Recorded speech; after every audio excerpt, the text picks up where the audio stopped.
I said, put the bunny back in the box.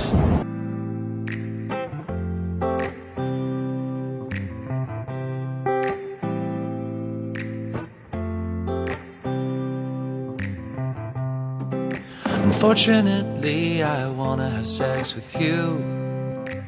I don't know what happened. Maybe you lost some weight. For some reason, you're now on the top of my to-do list. Let's get this over with, so I can focus on other tasks. Let's have intercourse.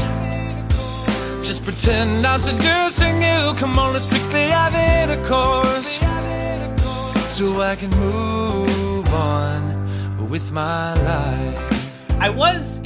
You know what? That explains why I didn't get it. Yeah, that explains why it's a bad joke, Kevin. Am I being stupid? No, I didn't get that? Was I an idiot? I do what I do whenever I don't get a reference that you guys make, which is that I laugh and concede that you're smarter than me when it comes to these things. I figured you must have known something I didn't, Justin. Yeah, I mean, when I go see a right-wing stand-up comedian and he starts lambasting a woman in the audience for just kind of sitting there minding her own business, I'm not laughing, but I'm wrong because I don't get it. Mm-hmm. You know what I mean? I guess I had to be there. I had to be there, and I was, but I had to be more present, I think. Yeah. Kevin, I thought your material at the roast of Kevin Hart was really distasteful, honestly. I thought you really didn't have a handle on it. I know I'm not supposed to say those words. I brought back some oldies. Some oldies. I saw Shane Gillis there, and I was overcome with the need to be offensive. Was anyone else unnerved by how smooth Jeff Ross is now? Can't say I've seen a recent picture of Jeff Ross. Didn't he have like a... Hold on, let me look at my desktop background to see a recent picture. There he is. I saw Ross today. I used to work... He looks like when Frank Reynolds shaved himself and covered himself in I'm trying to get traction on him, and I can't. My feet keep slipping. I can't, he's a frictionless surface. We let loose at Jeff Ross in the crowd, and no one can catch him. Yeah, he's an oiled up, slippery hog.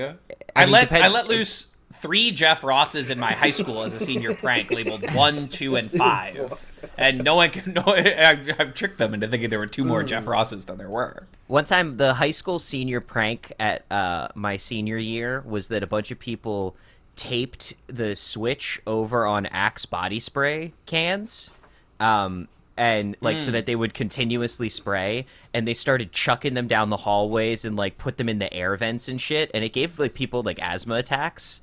And it gave someone a concussion. Like people were tried for war crimes for doing that to the Vietnamese. Like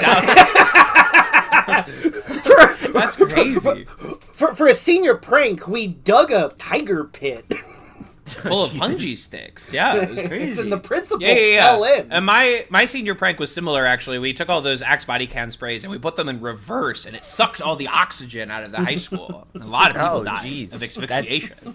Just a full vacuum suck inside the inside the walls. Suck to blow. For my senior prank, we unloaded a bunch of Axe body spray cans into the school, and a bunch of hot babes swarmed the building like a swarm of ants. I suddenly had a skateboard and knew how to use it. I don't know. I don't know how it happened. No, it was terrible. It was terrible. They devoured the young men alive. Yeah, they died. Those men died. Yeah, they died. They were boys. Let's be honest. They tore them apart like maenads. That's kind of like they did another year. They did a slip and slide in the hallways. They like set up a huge slip and slide, that one's better. Less okay. So I grew up in like Pennsylvania, like in like a suburb, and it's like we had like it was not uncommon. I remember one time we had these like big rocks outside. I don't know if that's a typical high school thing, but you have like the high school rock. The decorative rock. I know. I know what you're describing. That's a type of architecture. Yeah, and that's a type of lawn ornament. Sure. Someone from the rival high school, because they decapitated a deer and spread its innards all over our rock as one. Like that's very Pennsylvania core. It's a very Pennsylvanian thing to happen. Wow, that was how pagan of them. Were they trying to summon the Blair Witch? Yeah, that was I went to high school where our prom queen was the Vivitch from the Vivid. It was I went to high school. Her dad taught social studies, and he was not good at it. Our mascot were the Beautiful fighting gown. Black Phillips, and our motto was "Would thou like to live deliciously?" God, that was so crazy. I saw the Vivitch, like, I don't know, 5-10 years after it came out. And when that MF said, "Would you like to live deliciously?" I was losing it. I was laughing it up in my I was theater. giggling and kicking my feet. I was. You were doing what we did for the entire runtime of the Mario Galaxy movie, which was the amount of times me and Kevin would shoot to attention and point at the screen anytime there was something that we noticed as a reference. Like, I mean, Kevin, you've got that face down, like pat. Like you just did it right there. It's perfect. Yeah, it's like a light soy face. It's just like, I'm just like, I'm pointing and I'm acknowledging. You know, it's like a fan soy face. You know, it's not overblown. It's very tasteful soy face. Yeah. But I am doing it ironically. It's very confusing. Yes. Yeah, it's under levels of performative irony. It's just like when you see, like, it's even funny, especially like I think as that movie went on, I like was losing my enthusiasm for doing the bit. So like Pikmin showed up and I just pointed. I didn't even lean for it. I was like. Over the movie, you're going increasingly surly and like hunched and gnarled. Then I'm seeing Dig Dug or whatever, and I'm just pointing.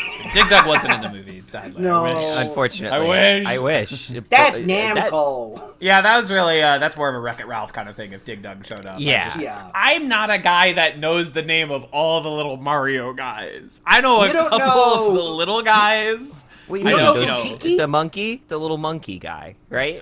There's him. He Monkey Steal the Hat. Is that the monkey that you're talking about? Yeah. Monkey Steal the Hat. Monkey Steal the Hat is good. I know a Koopa and I know a Goomba. Of course, I know Toad. But you ask me to go any further, I'm really gonna start struggling. Well, there's you don't know Bonsai Bill? There's the frog guy that Luis Guzman plays in the movie. Yeah, that was crazy.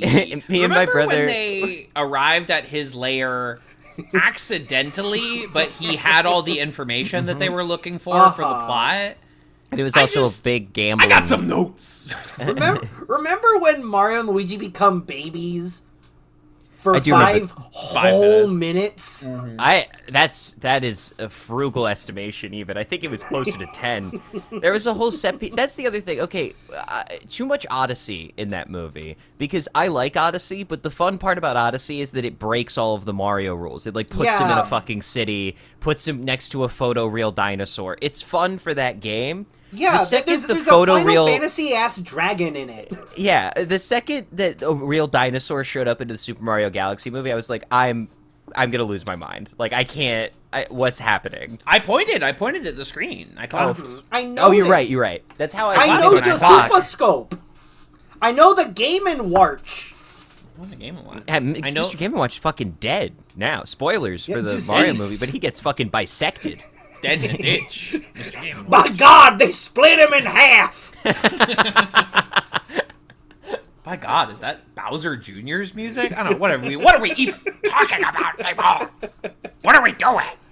I don't even know. Loops within loops. What's the song that's gonna start this one out? Is it I slammed my penis in the car door? I still stand by that it should be Everybody Fuck Now by the Sissy Penis Factory. That is one I was going to do, and listeners will already know, who won this debate. History will absolve Kevin. Dramatic tension. I was going to do "Let's Have Intercourse" from the show Crazy Ex-Girlfriend, just a song about sex that I'm enamored with. One you like. what I like. Not one thrust upon you by your annoying friends. To my co-host, here is my bold new pitch for the show. We do stuff that's good that we like. Here's my radical new take for how we should spend our free time on this show we make negative money from. And we do stuff that's good that we like. This is my bold new strategy. Q2 into Q3 2026, we're doing stuff that rocks. Is my take. You're setting us up for such glorious failure because you know whose pick is next, right? There's you such know a little, there's who such picks little it space in that Venn diagram, Kevin. You're really twisting my arm here. Yeah, it's like, oh no, you know, it's coming down to sudden death challenge, you know, and it's like the hockey game is on the line, and Justin's next, and Justin is like falling over on the ice. He's like, I'm looking between two trolley lines, one that says that's good, and one that says I like, and you're making me build a third track. I know. I stand by Hellboy 2019 is good. I think you guys will come around to that one. You shouldn't. When we stand by it. I wouldn't do that if I were you. And I stand by Thundercrack. I wouldn't do that if I were you. You're standing next to a big hole in the ice, and you're like, well, this hole in the ice isn't gonna spread and get to me. That's the hole in the ice is over there. That's not even a problem right now. We don't even got to worry about that hole in the ice. Yeah. Now, excuse me while I punch out my teammates to win the goal. I slammed my penis in the car door. Yeah, that's just a straight. I haven't watched that video in a while. That's a straight up just Mel Blanc scream riff. That is 100%. That is a Mel Blanc scream riff. Mm-hmm. Absolutely. No one could scream like Mel. He was the great screamer. Truly. I thought it sounded vaguely like Tom and Jerry. Did Mel Blanc do Tom and Tom and Jerry? No. Tom was not an ooh. He was an ah. Yeah, he was. He was. Yeah. That's right. Yeah, you're right. Tom was hitting you with a little that action. When you guys are right, Tom yelled from the throat. Mel yells from the diaphragm up. Yeah. I do. Maybe I watched Tom and Jerry wrong, but I want him to eat that mouse. You know what I mean? It's the same way when I'm watching like a Sylvester and Tweety cartoon, and I'm like, eat that little fucker. Get him. Interesting. So do you root for Wile E. Coyote? Obviously, he needs to eat to live. Really? He's a creature. He's not doing it for fun. He's hungry. You're gonna tell me he's not doing it for fun? Do I root for Wile E. Coyote? Okay, all right, no. Question. Do you root for Wile E. Coyote when he's the smart version that talks and he's trying to eat bugs? Under no circumstances. I do not root for smart Wile E. Coyote. The thing is, those shorts are good, but it shouldn't be Wile E. Coyote. It's such a completely different character when he speaks. He bears no resemblance to the Butte Wile E. Coyote in behavior or anything, that it should just be a different guy. They knew how to draw a different guy. I don't know why they didn't. I don't know why they forgot. They're like, shit, I tried drawing like a hippo or something, and it didn't come. It was Wile E. Coyote. I don't know. Chuck Jones had done Wile E. Coyote shorts before the ones where he could talk. Yes, many of the great classic, as the Looney Tunes transition into the 50s, much more fallow creative period for them compared to the 40s and the 30s. Spell. That is where Wile E. Coyote and Roadrunner just fucking take off, and they produce like, a dozen like 5-star shorts just from that very simple back and forth chase scene dynamic. It's kind of the saving grace of the Looney Tunes of the 50s. And don't get in the comments and tell me that like What's Opera Doc came out in the 50s and the Barber of Seville. I know when the Rabbit of Seville came out. Don't talk to me about it. I really feel like it kind of has the energy right now of like Kevin is like we're fulfilling his make-a-wish. Like, that we're, like, giving him an ample runway to talk Looney Tunes on the episode of an actually, good piece of media that he really honestly likes, Could be like this every day. Could be like this every day, folks. The world is as we make it. Listen. New York City was $12 billion in debt 5 months ago, and now it is debt-free. We could live in this world, we could live there, everyone. A better world is possible. A better world is possible. I Things dare to can dream. be good and we'll like them.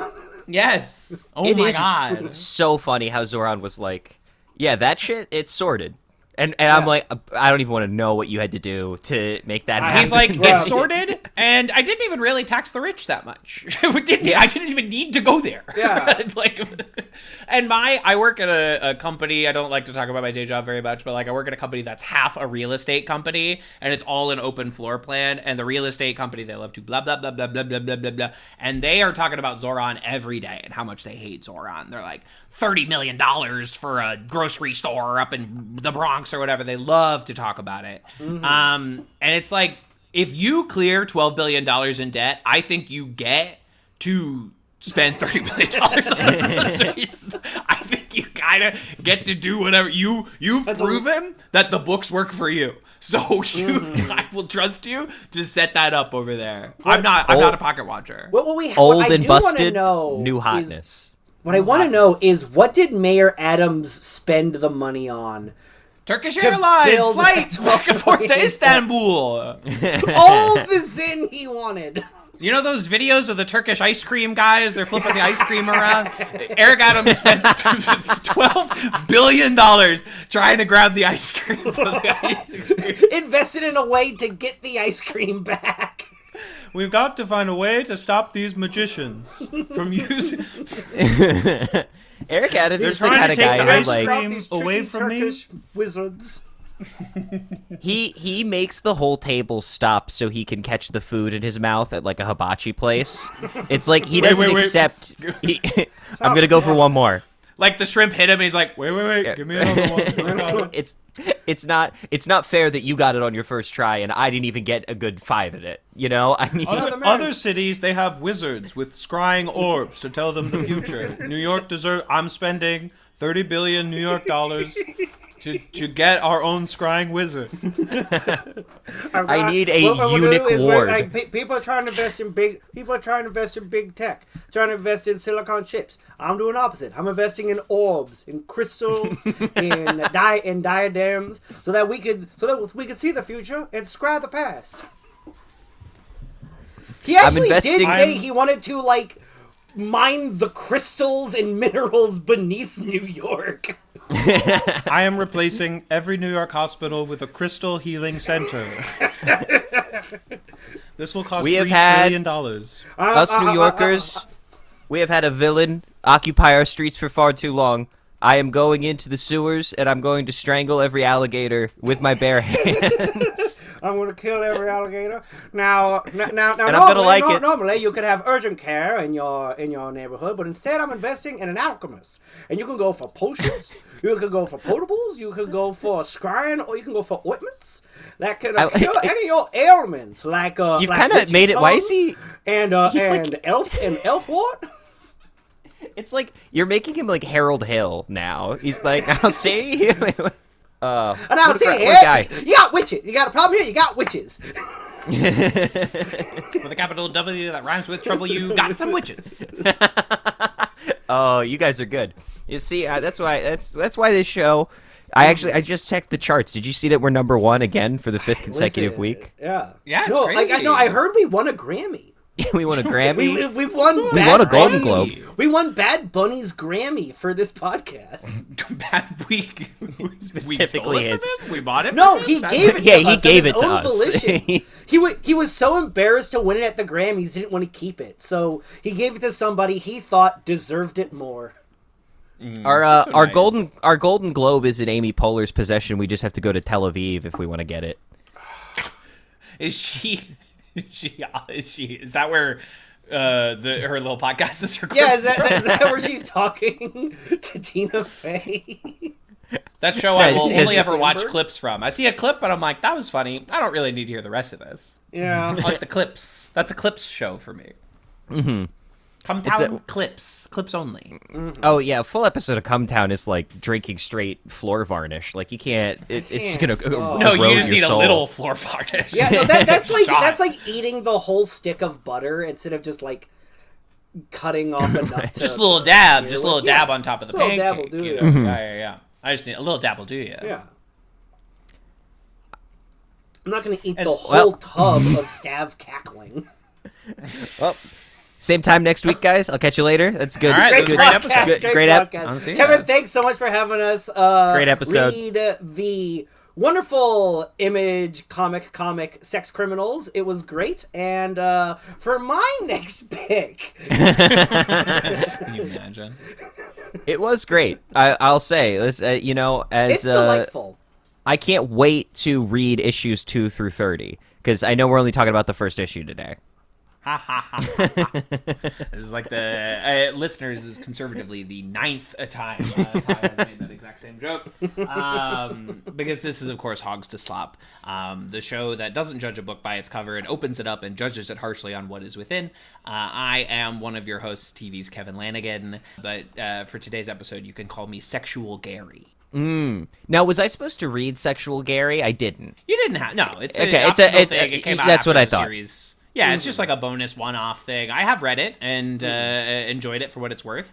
When I moved into this apartment, I got rid of all of my single-issue comics, which includes that issue. So I just imagine whoever picked up that box off the street had one very confusing read. Had one Kevin, very confusing 20 to 30 minutes. That's a hell of a sacrifice to the moving gods.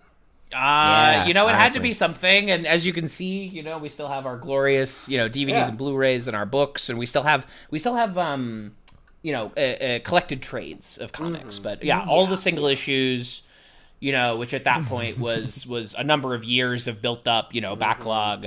It had been so long since I'd contributed to the New York street economy. It had been so long since I had blessed the streets of New York with bountiful free goodies that I have so often, taken advantage of and acquired for myself. And it was time to put a massive bit of street karma back out into New York. And since I did that, I've found multiple really solid book finds on the street. So it is a karmic system that does feed in and out of itself. You got to give something up to especially when you're moving, so that you don't lose shit during the move.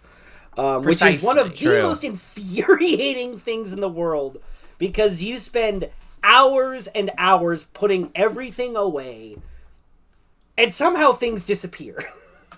And you're like, how could this possibly be? It went into a car. I know it did, but I've touched every object in this house or in this apartment. I'm a little more. When I move, I'm a little more Matt Fraction Hawkeye with it, where I just have boxes laying around for months on end, and I'm like, I should maybe move into this apartment eventually. I should unpack these eventually. No, we did it took several weeks, but it was work, unpack it. It was kind of my life for a little bit, and it was tough at the time, but now we just sit gloriously in the fruits of our labor. And that's the only reason you couldn't join for the Max Landis slop along, right? Is because you were doing that? You were too busy packing. Well, he actually did show up. Yeah, you did. I always forget. Briefly, because you were in my Discord channel, and I was like, what's happening here? We were having a party in your house without your knowledge, and when you found out it was a debaucherous one. It was not a safe party to have. You were having a party, and I walked in, and I saw you having a party, and I said, clean this up, and I walked out. It's okay. Calling it a party is, I would say, stretching the term. It was less a party and as much as me constantly talking Ty off the ledge. It was me telling Ty to put the razor down. I just remember. I remember vividly hitting the 30-minute mark on that one and just being like, there's 80 more minutes. Like I don't know what I'm going to do. That's always really challenging. We call that a Thundercrack scenario. No, but okay, listen, I'll say Thundercrack at least had fucking in it, and that's something. That's because I'm gonna combat these prude allegations that I was facing in the chat. My client insists she is not a prude. That she is not a Puritan. She is not a scofflaw. She is not a seamstress. I am certainly not does this sex scene progress the plot? Which, Kevin, you had to have known how deeply that was going to get under my skin when you said absolutely. That. That's why I said it. Your Honor, my client doesn't care if the sex scene moves the plot or not. We could stay here for 5, 10, 15, 25 minutes and the movie could not have to move forward. Just imagine, like, watching, like, the sex scene in, like, Desperado, where, like, Antonio and Selma are fucking, and they're, like, rolling spurs on each other's asses, and just being like, and does this, according to, Save the Cat, does this... But does this save the cat? Well, whenever I'm about to have sex just in my regular life, I'm like, I really need to know if this is going to, like, progress my plot in any way. That's the only reason I would do this. Yeah, I always check with my sexual partners to make sure that our hookups develop my character. Right, that there's a rising action, at least, like, it can coincide with. Nothing should happen in a movie that cannot be entered accurately into a wiki. Yeah. When I watch a movie, I want to then open up the Fandom Wikia, a website that will throttle my computer's RAM the second I open the tab. And I want to enter exactly what happened, and that is gospel. That is what happened.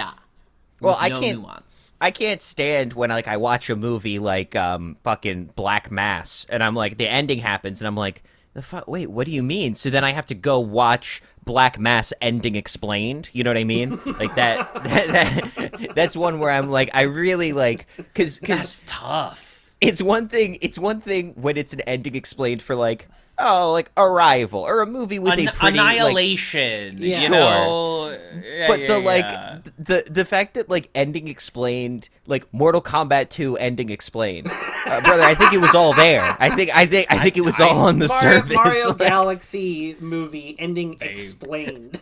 They saved Earthrealm. You know, that's just what happened. Whoa, spoilers! Sorry. They all die. I didn't know Can Earth you was a imagine? realm. Thought it So was a funny. planet. Every time a good guy character in that movie is killed, they're like, actually, I'm not dying. And then they, go somewhere else. They go to hell on purpose. I don't. It was such a dumb movie for idiots. 3 stars. I thought it was pretty funny the way, like, I mean, spoiler alert, but the way that Justin, I don't know if you care about spoilers, but I don't. disposal. I'm seeing it this weekend, but I don't give a shit. Okay, they fight, if you can believe it. Guys, they dispose of a particular element in a very funny way, in a way that is like, Justin, you probably know, or Kevin, you probably know what I'm talking about. There's one element that needs addressing, and that they're kind of like, listen, we know you really didn't like this, so they get rid of it in the funniest way possible. Yeah. No, it is. Poochie did go back to his home planet. That's fine. I've watched 3 out of the 4 Mortal Kombat movies this week. In preparation. Wow, so you've to see it in seen a theaters. maximum of 1 good movie. Yes, I would say I've seen net 1 good movie. I would say that Mortal Kombat Annihilation and Mortal Kombat 2021 are all roughly 2.5 stars, but in very different combinations of that. Yeah, I'm with. I'm pretty pro that 2021 one. I think it did what it needed to do for the pandemic, and I have a very fond memory of watching it in that time. And I was like, I don't know, it's the most competent. I had the most fun with Annihilation. Of course, Competent. For a Mortal Kombat movie, Kevin, it was the most competent. My principal issue with Mortal Kombat 2021, no Mortal Kombat. I think that's a problem. If I have one it's a lot of request, practicing for Mortal Kombat. Say what you like about Annihilation, but there is a lot of Mortal Kombat in that. Absolutely. Annihilation. Listen, I haven't seen it in 25 years. You know, it's been a long time for me in Mortal Kombat Annihilation. But when I was young, I preferred it to the original in the same way I preferred Teenage Mutant Ninja Turtles 2 Secret of the Ooze to TMNT 1, because I was like, I want the silly bullshit. I don't like, why is this movie about turtles or about Mortal Kombat so serious? Why is it so serious? Well, it's like, it's kind of like how Inspector Gadget 2. I forget that you're like 30 years younger than me. What you have to understand is that George of the Jungle 2, by going direct to DVD, was able to take more creative liberties than because they weren't its dependent. predecessor. It was a low budget. The risk to reward ratio. I mean, was much there better is for the a- studio. There is a joke in George of the Jungle too, where he goes, he says, the Stop, studio stop. was he goes, the studio was too cheap for Brendan Stop. Fraser. No. Time You are out. not giving George of the Jungle 2 props. I am not allowing it. I know the joke you're referring to, and I still will not permit it on this feed. Listen, I eat a lot of shit in my media diet. My media diet has a lot of mud and grubs and sticks and rocks. And yet some things sicken even Hogz. Even me. What does it sicken me, though, is a great comic by Matt Fraction and Chip Zdarsky. That is, that's like 5 or 6 beautiful volumes. Yeah, it's 6 volumes. By probably the most interesting major comic imprint of its size, Image Comics. Yeah, It's Image. the Spawn guys, right? Like not these authors, the beauty but is that it's moved so far beyond that. Yeah, so here's the deal. See, right, our American listeners, of course, you're familiar with the big two in American comics, Marvel and DC. The distinguished competition. And there have always been groups outside of these groups. Of course, Marvel and DC have swallowed various other comic companies along the way. But there's always been alternative prints. But in the 90s, some of the biggest creators in Big Two comics, your Jim Lee, your Todd McFarlane, your Rob Liefeld, they split off and they formed Image Comics, which was kind of the alternative, a little quote-unquote more adult, just not be held to the same strictures and had more creative freedom and could make up their own characters and stuff, which is harder to do in Marvel and DC. Those books are by and large pretty bad. They're so 90s and they really do not like hold up the test of time.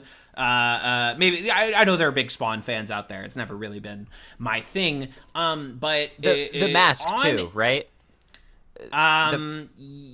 Yeah, the Mask is Dark Horse, I think. Oh, okay. Sorry. I think Dark Horse is another one. Dark Horse is where Hellboy comes from, relevant to our most recent episode. But Image in the 2010s and on into the 2020s became certainly the third biggest American comic book company and became a place for creators to have creator-owned works. Like you own the rights to the comic that you publish through Image, and it's a place where great writers and artists can go and kind of like do their own thing and try something, and they will have the relative boost they get from going through a traditional publisher while still retaining a lot of the rights themselves. And that is the comic that would produce Sex Criminals. I mean, I worked at a comic book shop for 2 years while Sex Crims was coming out. Sex Crims ended while I was working at the comic book store, I think. And I moved a lot of copies of Sex Crims Volume 1. Image also does this great thing where the first trade is $10. So, like, basically anyone will just go like, yeah, I'll spend $10 for 6 issues of comics. I mean, that's a great deal relative to what they cost, like, fresh off the stands. But you do have to know who you're selling to, or at least get a sense of them before you can recommend them a book titled Sex Criminals that is about what it is about. I mean, I have to imagine, though, that might not be as much the case anymore, because, like, I had to really put myself back in, like, a certain media diet while I was reading this to feel that same shock, because I do feel like, for better or worse, media has become very Garth Ennis coded in the past 5 or 10 years, like Quite literally. Yeah. Porn has subsumed the culture, unfortunately. And not just that, I mean, like, it is not uncommon now. I mean, it's almost now trite to tell someone to eat a bag of dicks. Like, that has become something that just someone says. And even, like, Deadpool getting fucked in the ass, all of these things paint a cornucopia of moments that I feel like have desensitized our culture a little bit. Yes. So I can see how reading this 10 years ago might have been like, the fuck did you just recommend me? Like, you know, but I feel like this was Yeah. honestly a lot more approachable than I thought it was going to be. I do think that we can blame the Chuck Wendigs of the world for saying things like "eat a bag of dicks," because that became the edgy, and I'm using this with the biggest foam fingers possible, way to insult people. And unfortunately, the Chuck Wendigs of the world are not cool people. They've never been Certainly cool not. people. And and unfortunately, for a fleeting moment, they thought they were cool people. God, that And so they just ruined it for everybody. that like geek culture era, the like Joss Whedon. Felicia Day, The Guild. I mean, like, I like Felicia Day. I enjoyed watching The Guild when I did do that. But like that, like geek culture domination era is it's just quite corny in retrospect. And I don't know how much great art it produced. This like geek culture era. The apotheosis of that geek culture was Ready Player One. Okay, that's tough. Yeah, well, that's tough. what about a book where in the future Will Wheaton becomes vice president. I mean, God, listen, that's okay, challenged. yes, I'm that challenged. sucks. I'm challenged. But to use it. okay. I wonder if I think there's almost Ready Player One exists not just in geek culture as a thing, but also that sort of toxic nostalgia culture more so than geek culture. I think it's the elephant in the room. We got to say, you know, if we're talking about geek culture, it's fucking Big Bang Theory. It's like, you know, that was the thing that was like, it became very vogue to be into comic issues and single issue runs. And I do want to challenge that just slightly in that geek culture was, I would say that Big Bang, as someone who hated Big Bang when it was coming out, but dutifully bought the season box sets for my mother, who adored it as a good son, as the good son that I am. I've come to recognize it as a show for parents to relate to their nerdy kids. In a way that packaged these 80s, 90s geek concepts for a boomer audience that could actually access them. Like, yes, they're silly. Yes, they're weird. But, you know what? I kind of get why they like Star Trek. I kind of get why they like D&D and they wear trains Flash t-shirts and rocket ships and our good friend the Flash. and they can't talk to women. And they can't talk to women. Unless they're drunk. That's one of the characters, right? My adult nerd son, one day he'll give me a grandchild, but now I understand why he likely won't. And you know what? I could still love him for If only someone were to move across the hall. A Kaylee Cuoco type, if you will. If only a 10 out of 10 dime piece waitress would move across the hall of my son. And just handle all of his emotional immaturity. Like really make him grow up a bit. Oh, I don't want my son to grow himself. I want a 10 out of 10 dime piece waitress to help him grow. Anyway, it is toxic. I think the ultimate death knell of that late aughties 2010s geek culture was Gamergate.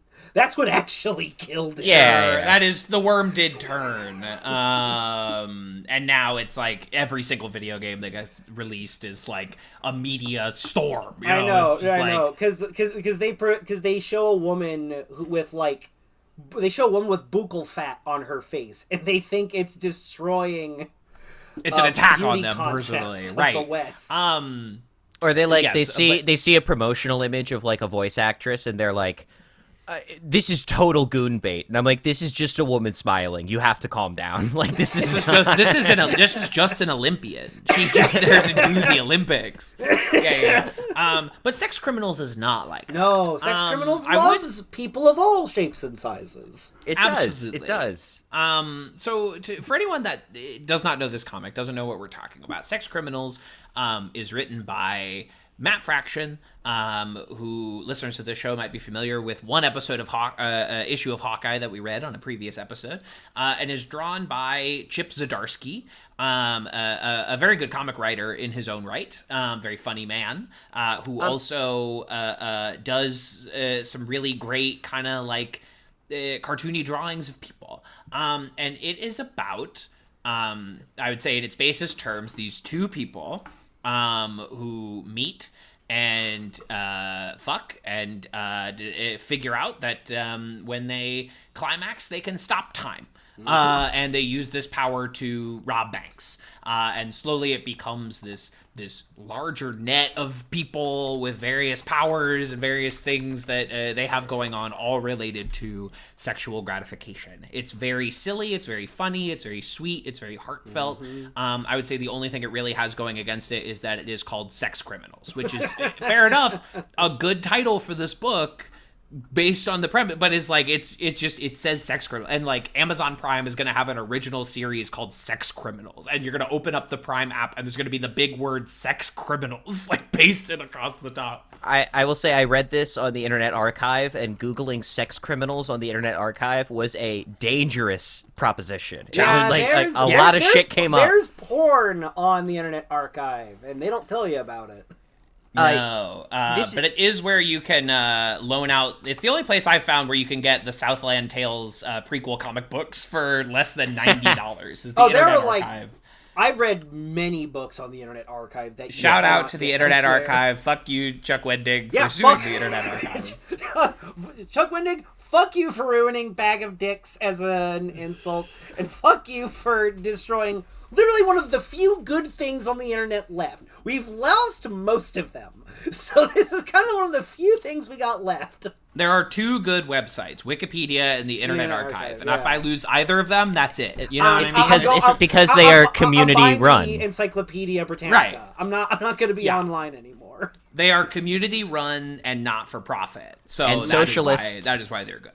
They are, you know, at least in their spirit, they are democratically socialist, those things. There is a base sort of value that is added just by having knowledge and media available for the public at not a cost. Now, I will say, I wanted to send you guys, I didn't want to live text you guys too much while I was reading this, because I wanted to save all my thoughts for the pod. But I did want to just tell you, Kevin, just up front, you know, fuck you for this, this dumb sex comic book movie or comic book series making me fucking cry. How dare you? Like I'm so upset at you. Like I was literally like there was a part where I literally when they came into the party together and they were both in the Freddie Mercury jacket, I wanted to throw my chair across the room. I was like, I can't fucking deal with this. Making me throw up. Yeah. It's so good. It's so sweet. I mean, like, it's Matt Fraction and Chip Zdarsky. They're really fucking good at what they do. Fraction is my favorite comic book writer. You know, I by no means have read everything he's ever written, but like if his name is on it, I will at least give it a shot. And Zdarsky is he has his art style and his thing, and I think like it's really cool to watch him across these 6 volumes of Sex Criminals just get like better and better at his thing. He's the best artist, in my opinion, at these simple little facial expressions. Mm-hmm. There's the moment where like John makes eye contact with someone he knows at an orgy, and she just goes like like this like, what are you gonna do? You know, it's really the really beauty funny. of Kegel Face. Kegel Face is perfectly amazing. Realized character defined by who is orange, who is deeply spray tanned, but she makes such a specific face that's not cartoony. It's not even like really caricatured, but it's so natural and so funny every time she makes it. Do we know who's playing Kegelface in the show, and if so, has it been announced as a drag queen? Because it should character. Be. She's a season 2 character. She comes in right at the beginning. You can't do the show without Kegelface. You got to get someone. So you have to get like a drag queen or someone to play Kegelface. I think they need to. The fact that their whole, literally their face needs to serve as a They have to serve means face. with which everyone communicates about who this woman is. Like, she's like this specter. I think we gotta do that. My client has to serve face. She is legally required to serve face on a platter. That's we know the Sex Criminals show it's Kumail Nanjiani and Emily V. Gordon. I don't think a married it's Kumail couple. anymore. Great. That sounds good. They're talented, charming people. The leads will be played by John Reynolds, That's it. who's not an actor I'm familiar with. Apparently he's on Stranger Things and Search Party. One show I've been meaning to get around to. Susie will be played by Imogen Poots, who's an actor I've liked every time I've seen her. I haven't seen her in a ton of things, but every time she pops up, I'm happy to see her. I am a little, not to talk about people's bodies, I'm a little disappointed that, like, Susie isn't going to be, like, short and curvy like she is in the comic, you know? Yeah. I think it's just like, oh, wow, a comic book character that looks like a regular hot person. I love this is Hollywood we're talking about. I loved how body positive this whole run of comics was. Like, I thought shit, I don't want to refer to her as her porn name because that's the whole point, is that she's not. That's the only one I can remember is Jasmine Saint Cocaine. I cannot Jasmine Saint remember Cocaine. her Christian name. I loved how she was drawn so lovingly as like a Just an bigger older woman. Yeah, who an is older not, and, in porn star shape anymore. Yeah. I gotta say, I'm looking at this John Reynolds guy, and he looks like he stepped off the page of Sex Criminals. This guy Truly. looks exactly fucking like the John that I know. It's kind of unbelievable, actually. John, what a charming but troubled young man. Such an interesting John from character. Sex Criminals. Because you want him to just be like, when I'm reading this, I'm like, well, that's me, and I'm like, oh, but he also has like flaws like I do, and he has like problems that he needs to address, and like ways that he needs to grow up that like being in a relationship cannot fix. These are problems he has to solve on his own. And he needs to stop shitting in his boss's flower pot. It's a lesson we all have to learn. I really felt like all of the characters are save for there's two that to me never really deepened, and I think we might all be in agreement on that. I think it's kind of indisputable that I think the bus driver and Dewey are a little shafted by the need for the plot to go elsewhere, the need for them to be part of the crew but not really explore their interiority. I really thought, though, our key for, like, even the therapist, I found to be all very, like, strikingly deep and kind of complicated and, like, resonant. And in a way that I thought Susie's roommate friend and, like, Robert Flowers, the gynecologist, she started, and, like, the way that they just have, like, an adult problem in their relationship of, like, I'm worried that, like, I'm not experienced enough sexually for this person who's much more experienced than I am. I'm like, I've never seen anybody, like, try and grapple with this in, like, an honest and, like, kind of funny way without it being, like, slut-shamey or something like that. I've never seen that before. I think you should check out a little film called Chasing Amy, one of the best films in American history. But you should, You know what? On. I haven't seen it. Oh, that's crazy. What the fuck? Chasing really? Amy's so good. I haven't seen it. I haven't gotten around Chasing to it. Amy's so good. Chasing Amy has a harsher edge than this Smith one, head? but You haven't seen it? Yeah, it always I questioned the premise and I never got around to it. it's. I mean, listen, yeah, but the fact that it like goes through it, I think, is what makes it kind of special. Sure. I mean, that I got all my Kevin Smith DVDs from the GameStop DVD section, and Chasing Amy just, like, never made its way there. It just never, I was in my Kevin Smith phase ended before I had access to the internet. that's kind of crazy because that's like his biggest one, right? That's the one that's like on the Criterion Collection and shit. Clerks is the biggest one. It's just like say what you will about really Clerks, but Clerks is the big one. Clerks. I disagree. As a Kevin Smith completionist, I wholeheartedly disagree with that. I mean, I will say that it's in the Criterion Collection probably because that was available.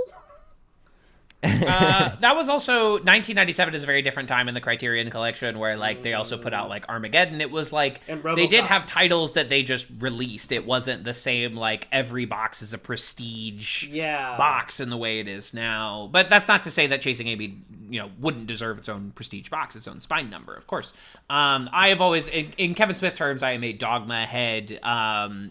We revisited it a couple years ago now on Movies for Babies, and it's not as good as I remember, but like that's the one that I think of most fondly. Dogma is my one. Interesting. It's no Tusk, but what is? Yeah, I have not. Red Sex State Criminals. is the most recent Kevin Smith film that I've seen. I haven't. You're missing out on some good stuff. There's good stuff. And I am missing out on Jay and Silent Bob reboot and Yoga got moments. Hosers. Oh, it has moments. Clerks 3 is the really dire one. That's the one where I was like, "Oh, brother, this is not what I think you're doing." I've heard about what happens there. Yeah, it's a weird one. It's a really weird one. That ending of Clerks 3 is like borderline insane. I can't believe that's what he did with it. Anyway, let's get out of the Kevin Smith conversation because I'll just go on and on. How did we get here? Yeah. We were talking about the gynecologist and her roommate. Yeah. Adult sexual relationships yes. in relation to this comic book.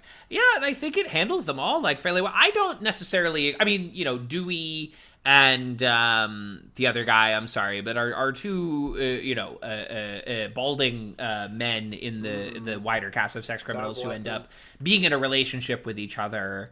I agree that they are not the most like fully developed characters. I would say the same thing of like the asexual who like jumps off of bridges. Like they never but it just the way that sex criminals, the directions that it goes, it just all feels like very organic to me. It feels like they are making it up as they go along in a way that I still enjoy. It's not that it doesn't, feels unplanned or nonsensical, but it's like, I think the directions that it goes, I think like Cooper Vidal being the ultimate big bad, it kind of is just like something that just kind of happens because you're like, well, I don't, we're kind of at a point where like you're either on the good guy side or on the bad guy side. And I guess like he's the guy, we don't want the billionaire sadist, on the good guy side. So I guess he's the last foe that must be overcome. His sex time travel machine. It's the most natural character to make the villain. Absolutely. And I think the redemption of Kegleface is smart and good and earned. I'm sorry, Myrtle Spurge, amazing name for an uptight neighborhood woman.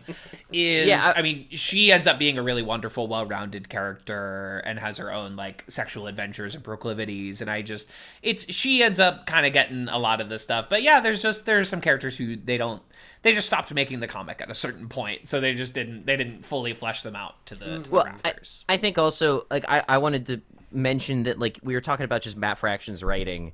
My only experience with him was that Hawkeye thing that we read, the issue number 6, and that was wonderful. It was great, but it was very simple, very like kind of reserved take on the character or whatever. Like it was just him as like a piece of shit New Yorker kind of vibe.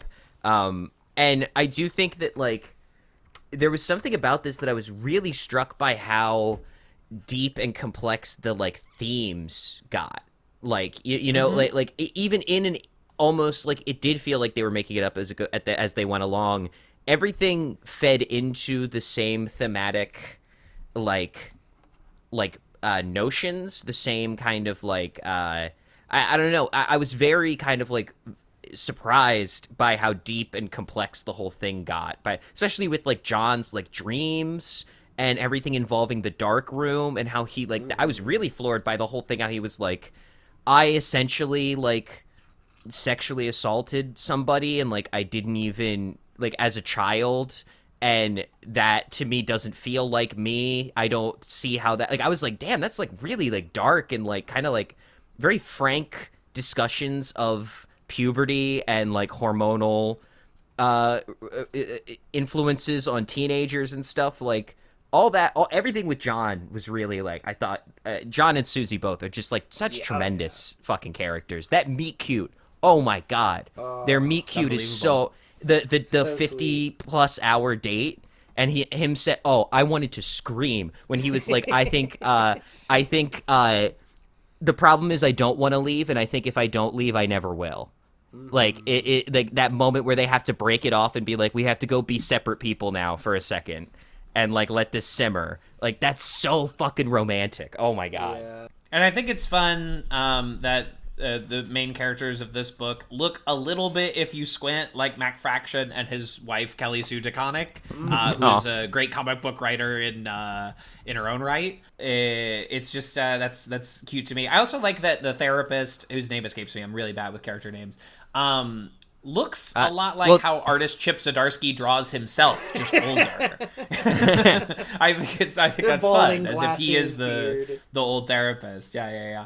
What did you think about the meta elements of this? The times where the either the word bubbles or sometimes the characters would quite literally address you in the audience. I mean, I really like that, but I'm also a sucker for, like, wall breaks. I'm someone who doesn't really have much fealty to, the sanctity of a scene. And so, I don't know, it just adds... I don't know, the fourth wall is a canvas in and of itself, and... Ooh. Yeah.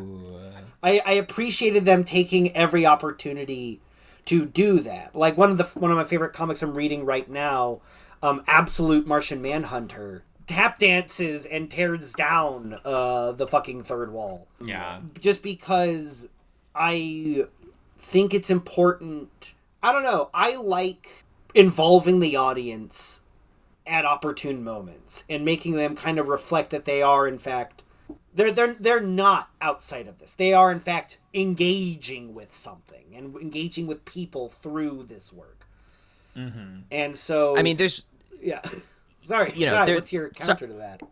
No. I was gonna say there's the one big one, right? There's the one big fourth wall break, right? That when like, the where... writer and artist appear in the comic book, they're writing. It's so great, but... and Zdarsky is just like treating Matt like shit. Yeah, and he's like snorting coke and like all his. He keeps talking about his Howard the Duck money because Zdarsky wrote a very fun run on Howard the Duck, and it's really good. It's something that can really go wrong. It's a weapon that you should not use, like, is a tool in the toolbox that you get out at very specific occasions. But I think because, I mean, they are, like, from issue 1, like, Susie is looking through the panels at you and addressing you and telling her own story. So I think we're already kind of, like, primed for that kind of thing. And then there's the whole fat bottom girls. Matt Zdarsky. Yeah, right. The fat bottom girls where they couldn't clear the words, so there's all the sticky notes that just talk about how they couldn't get the licensing for the song, which is really really funny. And all that stuff is super funny. I'm a little allergic to fourth wall breaks, so I was a little nervous when we cut to Matt Fraction and Chip Zdarsky, like, actually talking. But what I found so fascinating, it's almost like if you do that multiple times, I think you're fucked.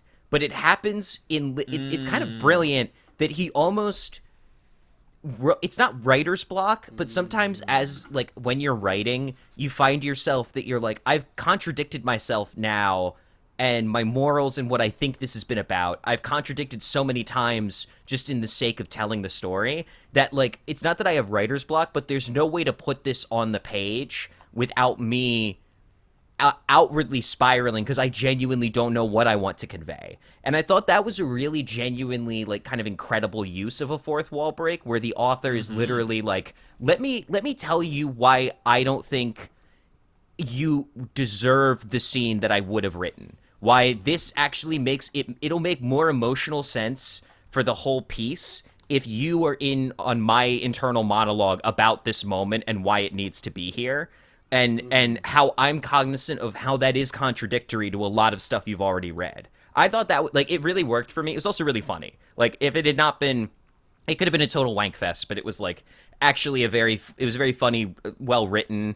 Lots of little I mean, I literally, like, I couldn't linger on every panel, like, for as long as it would take me to suss out every joke that is happening in the background. Because there's literally, like, 100 jokes in every panel. It's unbelievable. All those little jokes. Like, it's 30 Rock, like, levels. They just gag. And just really fun. The one, oh man, there was one I was fucking dying at, which was 9 for 1 pizza. And it says, like, we'll cut your one slice into 9 smaller slices. It's just really funny. It's really good. Yeah. It's so weird how I cannot like think of a lot of mainstream comics that are genuinely very funny. They're called comics. Yeah. But you'd think more of them would be funny outside of like the newspaper funnies section. But they're just not. Most of the famous and beloved comics are like so deathly serious. You know, Alan Moore might put a little of his mirth in there, you know, from time to time, but like mirth. or that dry Neil Gaiman wit. A little too witty these days. Not that dry. Yeah, tell me about it. But this is so genuinely so funny and so charming, and like is a comic in every way, and also like when you heard they're turning it into a TV show, you're like, well, that might actually be good. Yeah. That might. Well, I could see how that could be good. Sex It's almost kind of funny is how the a like TV like is a rom-com that could work, that would adapt very well as a TV show, but works best in the medium it's in. I would say there are relatively few like truly exemplary rom-com comics that use the medium to the greatest extent of exploring its comedy and romance. I mean, genuine intimacy is often just not relegated the time it needs in a comic, I feel. If it's often shorthanded with, like, a kiss, or two characters laying in bed together, and then he gets up and, you know, the man gets up and, like, goes and kicks ass or whatever. You know, I'm talking about, like, a superhero comic or something. Whereas, like, I don't know, there was something about the amount... It was very kind of, like, gratifying, almost, like, life-affirming depiction of human sexuality, which is why I would also like to fight this prude allegation. I was not... It was a gag. I know it was a gag, but... It started because you said, like, my co-hosts keep choosing all this sexual stuff, and I'm just an innocent little lamb. And I'm just you know, an you were doing the innocent anime fingers via ingenue. text. I don't know how you did it. Yeah, no, listen, I was more just for naive seeing a world where, like, I was like, I really don't want to, like, just get on mic and talk about, like, what I crank it to again. Like, this is, you know, and No. to my I was very, very It's a happy. comic about fucking, not cranking. Yeah, thank you. Yeah, it's a comic about, well, it's kind of, Although listen, they it's do kind deal of, with, they do cranking. deal with cranking. There's crank They do stuff. there's a deal lot of with cranking. Every- Good amount of everyone's cranking. first come is alone, you know? Everyone's first come is solo. I mean, isn't that life? We come into the world alone, and we come in the world alone. And then you're are alone. I can't even. Okay, so we can't even we're get. born, I have a lot of come, thoughts and about the die ending. all the same.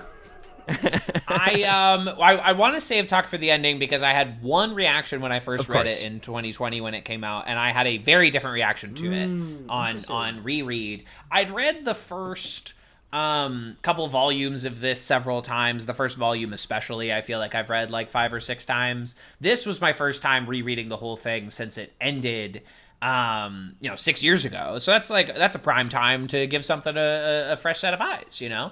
Yeah, for sure. I'm rewatching The Sopranos with my girlfriend, and I'm like, I don't remember anything that happened on this show. I don't remember I don't know what any of this is. So it's a great time to come back to something with a fresh set of eyes. He's a gangster. He's in therapy. I don't know if you know that. I see. But the other gangsters do not like that he's in therapy. Let me tell you, they're really worried Really? about that. It doesn't sound like them. Yeah. They don't react to it well. Men will literally go to therapy instead of being a gangster. Springing off of what you said, Ty, before the riff, was like, this book is such a like celebration of human sexuality. Mm-hmm. It's like there's a lot of sex in it, and almost all of it is just like pleasurable and fun, and often it's like playful and silly, and like it's people who really, you know, desire it and want to do it, which I think is like such a healthy view of sex. And of course there are times in the work where like people use it, you know, manipulatively or various other ways. Cooper Vidal uses it in no good, very bad ways, but it takes though a full 6 volumes to get to any depiction of sexual violence, which I was very kind of pleasantly surprised by that. For a book like called Sex Criminals. I really thought there was going to be a lot of it, and I think that the way it's done is pretty graphic and intense, but certainly like I I was under no pretensions that the book wanted me to like be having fun with those sequences. I think it understands the sanctity of sex in a way. That say like if a gorilla were to come in anyway.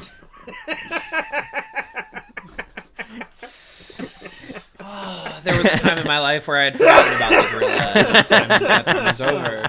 The time is over. There's only 2 periods in your life: before Thundercrack and after Thundercrack. I'm after Thundercrack. What was the gorilla's name? Madame Medusa.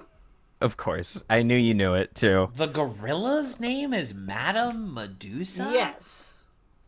We regret to inform you that it is Madame Medusa. I'm finding Unfortunately, out. it is Madame Medusa. We've done everything we can to stop it, but it's Madame Medusa. But it is still Madame Medusa. We are very sorry for the inconvenience. We regret to inform you the gorilla's name has remained Madame Medusa. Crazy, that can't be right. But you were saying, Kevin, just about the way sex is depicted. I mean, like, the book, it's all about sex, but also in a way that sex is so much of life and love and intimacy and, like, even, like, insecurity and, childhood isolation is, like, built around, like, a lot of these feelings you start to have. Like, I really thought, like, this was, like, chaotic, good Big Mouth at certain times. Like, it was like the good version show of... that goes quite evil. It started pretty evil. I don't know. It's another show I haven't seen. Is it time for me to dive in? All 8 seasons. I feel like the cultural moment for Big Mouth has thoroughly passed. Oh, I missed the window. No, I missed the cultural window. I think we as a culture don't need to ruminate on the sort of sexual anxieties of teenage children. I think. Yeah, we have and moved on. All that to say, this book is quite concerned with adolescence in that way. Yes, like, this book is concerned Mm-hmm. with, and I think it does it so beautifully. Like, I felt so heartbroken for every flashback that we got, and, like, all of the, like, I mean, we should, I feel like we should maybe make our way through the plot or whatever, like, because we start with Susie, suppose. Sure. and Yeah. the big Issue conceit, 1 is all Susie, baby. and the big conceit is that Susie, we are with her. This fantastical thing happens, and we are to believe that no one else can do it. Like, no one, it's not capable. And it's such a brilliant writing shorthand. The moment they both are like, "You're here too," like after her and John have sex for the first time. And Yeah. I just think there's something so, like, powerful about that moment that, like, immediately I was like, I need these two to be together, and I need them to be okay. And, like, I need them to figure this out. And, like, just because that's, like, I was so on board with Susie throughout the entire kind of, like, intro thing and the intro issue. And to then feel like a man coming into the picture, I kind of started to get like, oh no, like my girl Susie, like, I want you to figure it out, but, like, I got a bad feel. This feels like you're only going to get in trouble. And then when it's not that at all, like, it is like a really important connection that she's made. Like, it's just, I was very struck by that. Their relationship is so fucking well drawn and depicted, and the ups and downs of it are so fucking, the downs are devastating. I was crying, like, a lot when I read this. Like, I was really, like, emotionally stirred. Absolutely. No, it's a very emotional comic to me, and I'm very involved in these characters. And, like, rereading this, I was just like, oh, this is, like, my favorite thing. I remember the first time I picked up one of these volumes, and I was like, they made this for me. Like, this is so directly targeted at, like, my interests and my tone and, like, what I think is appealing in, like, comics and storytelling and relationship. It was, like, unbelievable. It really reflects your sense of humor too. Knowing how you, like, text and craft witty little messages, I was like, I heard the rhythm of it was very in sync with how you also talk and how your comedic writing, I feel. Truly. I mean, of course, maybe I picked up a little Fraction along the way, of course, I mean, he's absolutely one of my guys. And I wish he was a more prolific comic book author. I wish he was putting out more books. But he's still my guy. Yeah, I guess, the plot is what it is. So Susie meets John, and then the second issue is John walking us through his journey into Susie calls the time after you come, when you're in a state of frozen time, the world is frozen around you. She calls it the quiet. John calls it Cum World, which is also funny. the name of a local sex shop. Yes. Made me laugh every single time he said "Cum World." I was like, "That's a good joke." It's a good joke that she has this poetic name for it, and he has this other name for it, and they both start using the other one. Kind of at a certain point, it's clever just great, little like, character dynamic writing. Yeah, and so So Susie is really passionate about libraries and books and just like the preservation of books. Her father She's a librarian. Her father was murdered by a person who had lost everything in like a stock market crash, and just like charged into the bank core building and like just like shot 3 people and killed himself. Like sort of this kind of like senseless, like how could you even prevent this sort of tragedy happens. That as we start pulling the threads, we come to realize that like this bank is like a not so subtle kind of like evil corporate, entity that sort of manipulated things and benefited off of that, like led by sort of like a Bruce Wayne type or like a Patrick Bateman type sycophant. And then, pretty much by the end of issue 2 or 3, they are like robbing banks. Like they are fucking in their car or like in the alley behind the bank and freezing time and like robbing banks.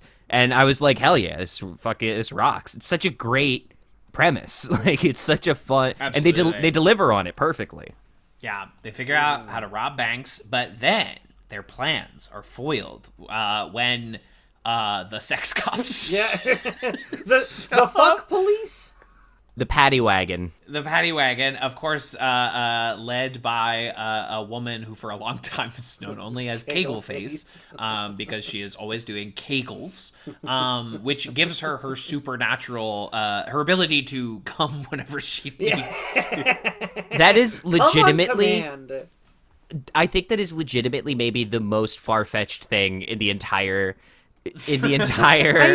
I think the most far-fetched thing is that they could perfectly time their orgasms together consistently. Yeah, that's crazy. I think it's more of a great sort of character beat where her relationship with sex is something that she can just kind of do herself. Sure. Yeah, right. And she wouldn't like want to rely on anybody else. Yeah, Yeah. She does. She falls in love. Yeah, that's the arc. But when she's introduced, like, sex is very utilitarian for her. Sure, yeah. It's not even really about pleasure. It's not because that's the thing. That's one thing I really liked is that they never, in becoming sex criminals, it's not like they ever stop having sex, like, in this way. Like, I was ready for a really trite moment where they're like, it just doesn't mean anything anymore. Like, we just did it too much. And it's like, no, these two want to tear each other apart, like, every single chance they get. And I think that's a very healthy way to depict two adults in like a sexual relationship. It's like, yeah, it's great that they are both so sexually comfortable with each other. And like the butt stuff joke, so funny. The butt stuff joke is so funny when they keep going butt stuff. It's great. And the fact that it starts as Susie really wants to do butt stuff, but she kind of is like, he thinks she's kidding. And then she's like, yeah, never mind. Like, No, it's really good. It's really, it's honest. The other members of the sex police are a masked individual who turns out to be a mega rich guy who owns the bank, named Cooper Vidal, and his sub, who is a surly bus driver.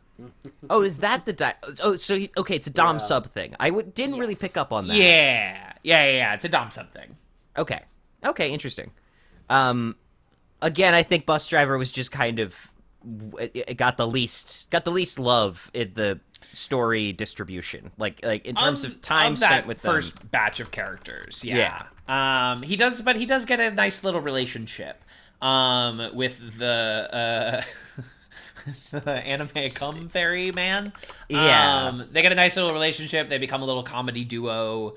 The anime cum fairy man has another one of my favorite little expressions. There's a scene where they're in a diner, and I think John threatens to beat him up, and he just like looks into his face and says, "No, you won't." The way that is drawn made me laugh out loud on this reread. It's a really beautiful rendering. Chip, hats off to you. That is really kind of the cum fairy is really I think the cum fairy and the little like the shrock, the little fuck shrocks that like run around and the little like gremlins that are actually there's some sort of like it's like the nervous system being exemplified on a body through some like official means, but it's this little gremlin that's just trying to stick its dick in everything. It's the sensory homunculus. It's a depiction of the body's most sensitive areas. The lips and the hands and the Those two elements to me were the most borderline kind of Garth Ennis-y, like how far can we push this? Like how far? And I think they thread the needle decently well. Like those were really not my favorite parts of this. Like I do think the quote wackier this got, it threatened to undermine what it had done so effectively in like humanizing all of these people. But kind of also notably goes away after, like, the cum fairy is really there for like one major set piece. It's just a big kind of like gross out moment, and then it's like other than that, I mean, he is still pretty sensitively portrayed as like a guy who loves his mom and like works at a ward and like is trying to like just do the best he can. I thought this was going to be a lot more shock forward, like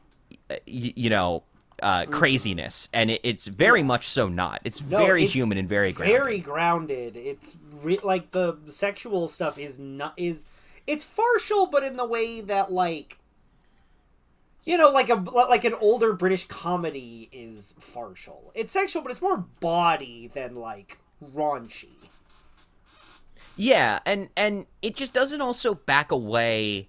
There's one moment in particular that I found very like unsettling and very upsetting, but almost like I do give it props for portraying this in a way, which was the scene where Alex, the asexual character, her whole beginning portion, like I'm not asexual, but I'm also not a hypersexual person, so like that her whole kind of like upbringing and especially at the house party where there is the page-long sequence of silent panels of her approaching the tip of her boyfriend's penis. Like, if you guys remember that, I found that very it's a very upsetting moment because like she clearly doesn't want to do it and he's pressuring her into it. It's really gross. We see like the little hairs on like the edge of his dick and the little like it really renders the penis as this like monstrous alien appendage, but that it doesn't shy away from that. And there is almost something interesting that it's like you're looking at the face of someone who you feel a deep amount of sympathy for, and still like it's like a very detailed human expression coming towards you with this. Whereas there's also now this, this penis in the frame, but it's like kind of the penis is like very undetailed. But it's a really interesting commentary on how deeply overwhelming and scary a moment like that is, because like even something as simple as just like a little mound of flesh, we understand like the threat implicit in doing something that you don't want to do, and like someone pressuring you to do. And I find all that stuff is like incredibly sensitive, like compared to this is the same thing with the anime cum fairy. Like it's the same fucking book. Like it has both things in it. It's pretty impressive. I know those issues, those short storylines, they almost feel like if this was like a Monster of the Week kind of TV show, like if every episode they were finding like a different sexual magician. Yeah. Like those are episodes that could have happened.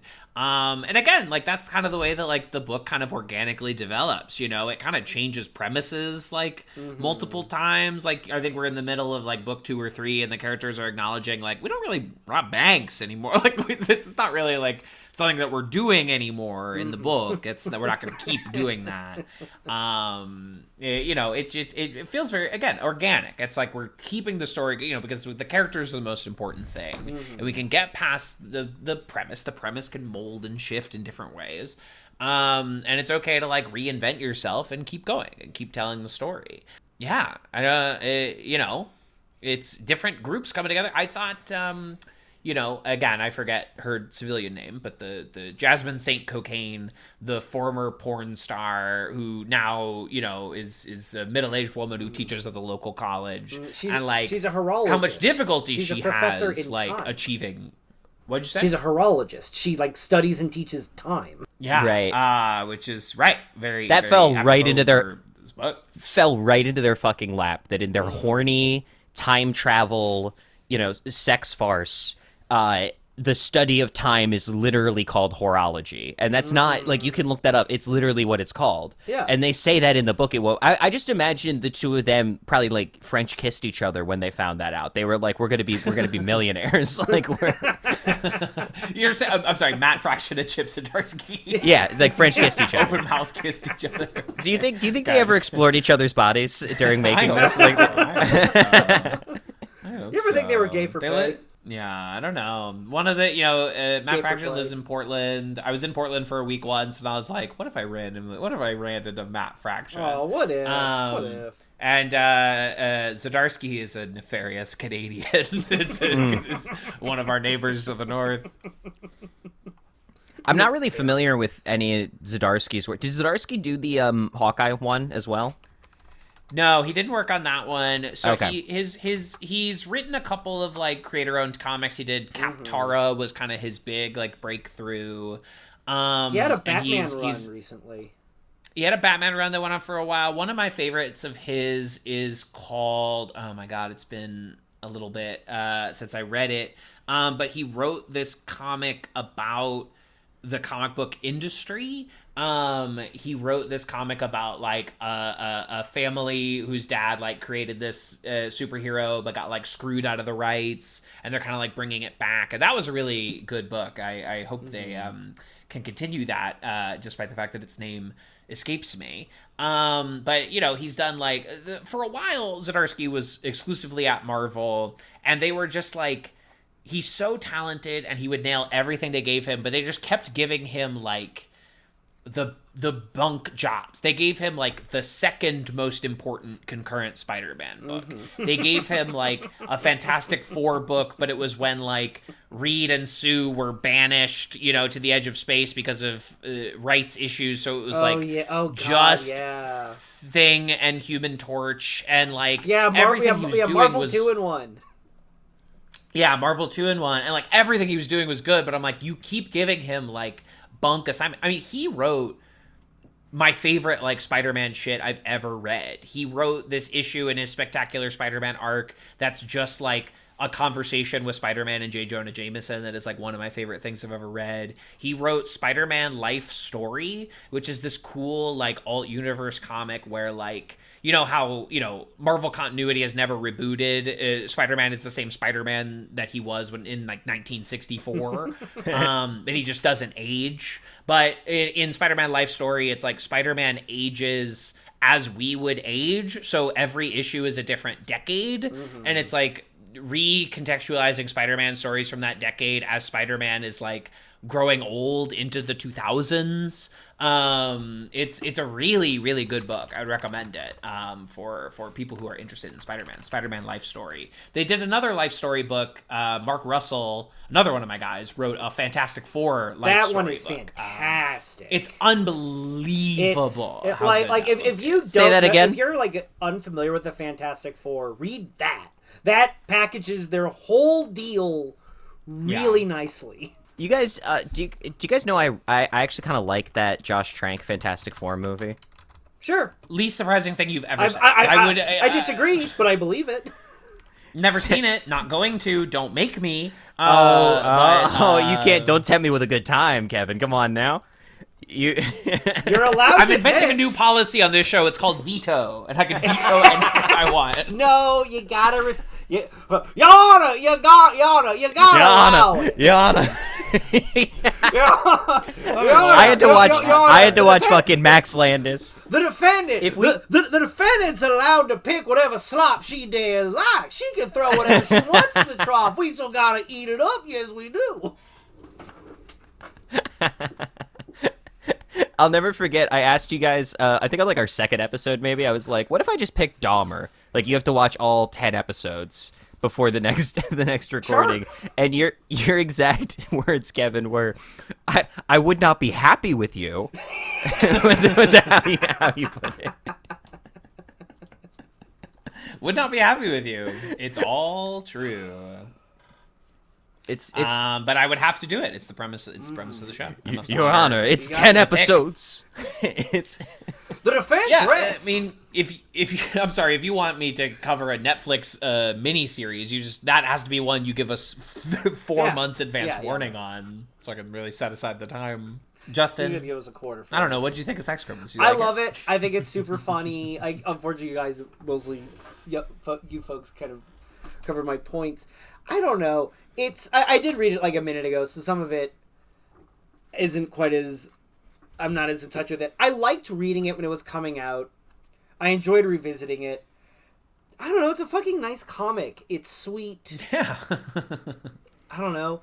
I like that it like reading it when I was like in my 20s and I was kind of coming into better understanding of the broader spectrum of sexuality. I appreciated having it as a text. I was reading it alongside a webcomic that I just want to leave in the past. I don't want to go back to it, called Oh Joy Sex Toy. That was a... Say that again? Oh Joy Sex Toy.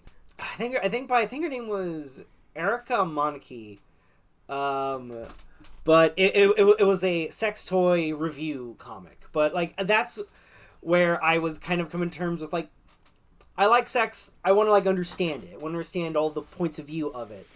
And the beauty of Sex Criminals is that it nails showing how personal sex can be. Because it just is.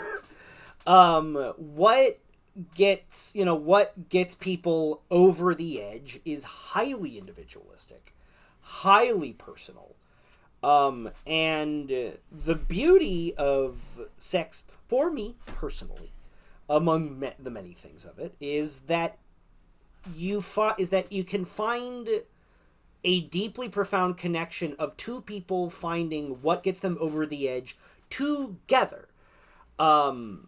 It is like sex brings out our greatest vulnerabilities, our greatest anxieties, our greatest fears, for many people, our greatest traumas. And engaging with sex forces us to engage with it directly. Otherwise, it's just there.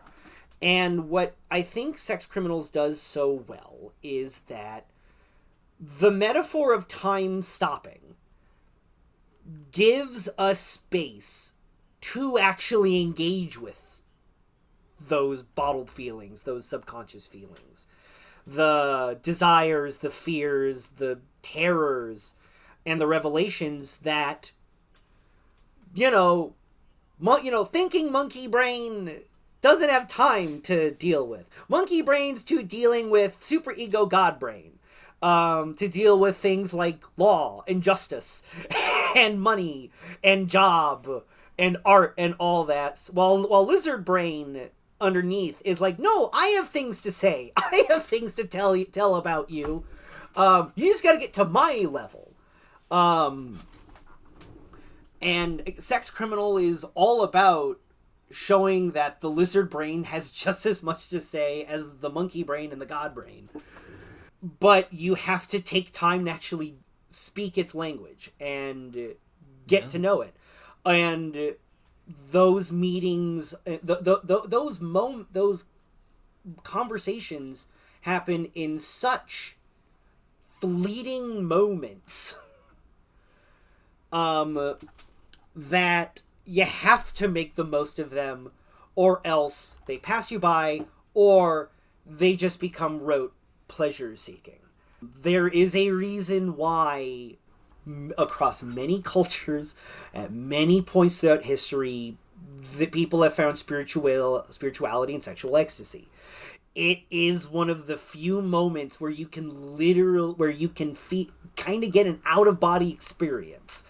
And that's what the time stopping is. It's just that you're conscious for it. Now, the fantasy of sex criminals is that you can actually be fully conscious for your out-of-body experiences, where you can step aside and actually have the luxury of enjoying it, inhabiting it, and taking it all in. Because once you do, then you can start building on that. You can start dealing with your trauma.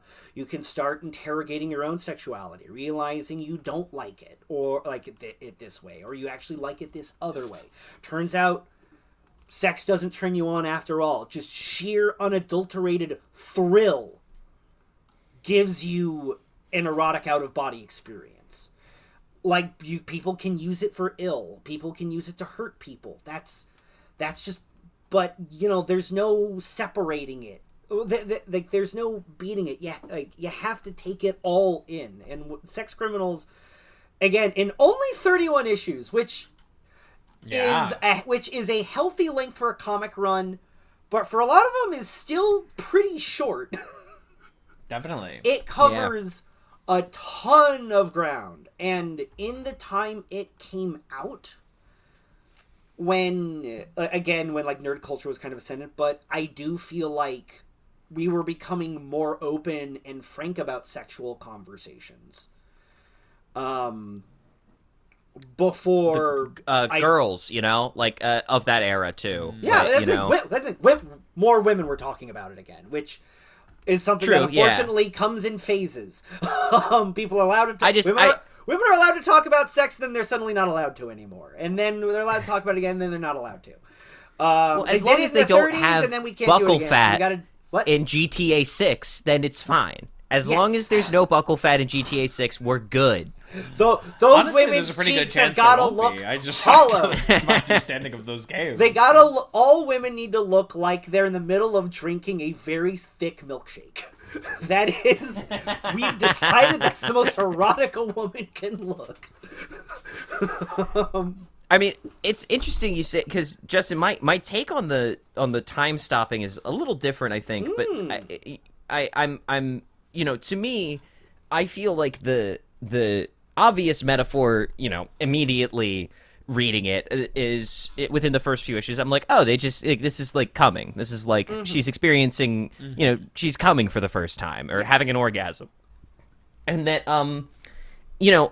I thought that was like, yeah, that's fine. That makes total sense. It's like, yeah, and sometimes you have sex and like you don't come, and that's just like what happens, especially for women too. But as their needs are often not made paramount by most of like men in the world, but there's something about, to me, that moment where I think it's such a striking, beautiful moment when they realize that they're both in the quiet together for the first time, where I was like, oh, it's not about coming. It's about, like, sure, technically they have to reach orgasm to get to that place, but really what it's about is that time you have sex with someone and you both go like, whoa. Like, you both are like, we just went somewhere else together.